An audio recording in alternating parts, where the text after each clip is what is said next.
We're in the middle of the holiday season, and this is a time where Bristol residents truly shine and prove why we're called the All Heart City. Hello everybody, I'm Mark Thomas, and you found Uniquely Bristol. This show is produced by the Bristol Development Authority, the BDA, and shown on Nutmeg TV.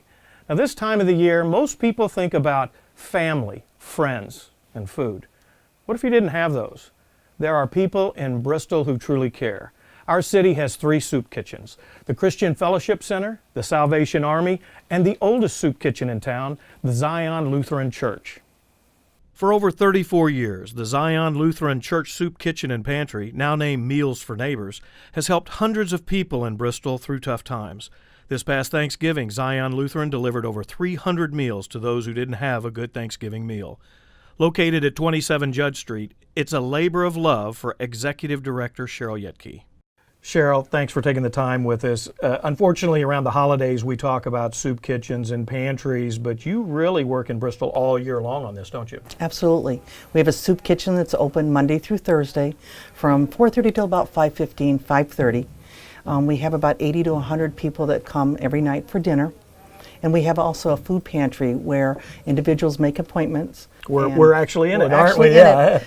They can come. They get groceries, anywhere 3 to 4 bags of groceries every 3 weeks, and that sometimes includes produce, dairy, bread, also meat if we have it. How many families does this affect in Bristol kind of on a regular basis? On a regular basis, we do about 100 to 110 families every 3 weeks. Wow. And last year we served almost 25,000 dinners at nighttime. Now, there's a lot of food in here, but I've also seen it when it's been low. Where do you get all of this? Our main existence is really through grants and donations. Also, Food Share helps us. We have a lot of, especially during the holidays, we have a lot of people that donate, churches. We have a lot of wonderful volunteers that we have 21 different groups that cook, and that can consist of churches, Quota Club, Bank of America groups come in, and they're wonderful. So we have about 170 volunteers that volunteer monthly to help with making this a success. Now, you mentioned grants. It's not a coincidence that we're here in December that you're really excited about a new grant that helps seniors. It's actually our 2nd year. It's a senior commodity program that's actually run through the Department of Agriculture, ran down through Food Share, and then through De Lorenzo Towers and us. So we're able to help 30 seniors at this particular time with a box of groceries that consists of about $50 to $70 worth of food that's non-perishable. It also includes cheese and milk, and then we're also able to give them, most times, meat, dairy, and produce. There are people from all walks of life that come to the soup kitchen and pantry. We found that out by talking to several who know the value of Meals for Neighbors. What does this program mean to you in your life? This program means a lot to me. I've been coming here for 2 years now. The people are very nice to me. I like the box that they give me. I have juice for my sons, but it does mean a lot to me and my family. Now, Gene, you've been an active participant in this program. What's it mean to you? Oh, it means the world to me. At one time, I was living in my vehicle, and I needed to come here and eat at the soup kitchen. I was homeless at no fault of my own. And they welcomed me, they fed me, and because of that, I decided to volunteer. And when the commodity program, the boxes of food that they hand out came about, right. I signed up for that because the stuff inside that box is so valuable to me. Now, you're giving back. You said that you had volunteered a little bit. What are you doing for the soup kitchen to give back? Well, I've actually cooked for a while here. I use my van and I pick up different food products from local grocery stores, their donations to the Food Share program. I collect it, bring it down here, get it organized to make sure that the people coming to get the produce and the meats and whatever else we happen to be donated are the best quality.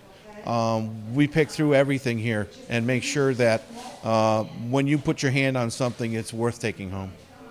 Now, you've been doing this, I think you told me 5 years or so, Executive Director? I've been doing it for 5 years, but actually that's the oldest soup kitchen in Bristol. We're going on our 36th year.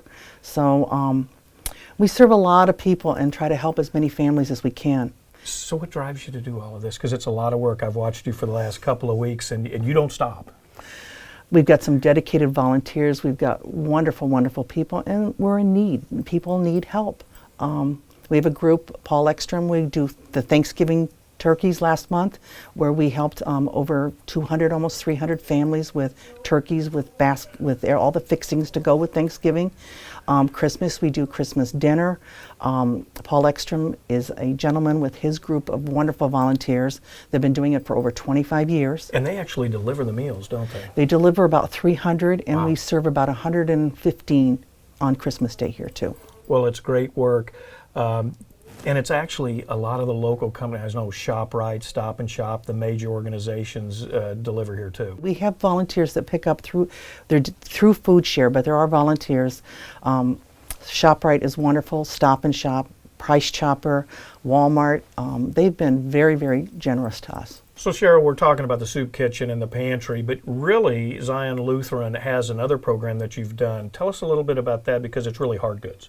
We partnered up with Best Cleaners. Best Cleaners has been wonderful, along with WFSB. They are able to promote that, and people donate their gently used coats to Best Cleaners. They clean them, and we're able to give them to our clients, anyone in need. Last year we did over 1,100 coats to individuals, families, kids. We also have a wonderful group of ladies that crochet and knit hats, gloves, and mittens, so we're able to match up the hats, gloves, and mittens with the coats and help our neighbors in need.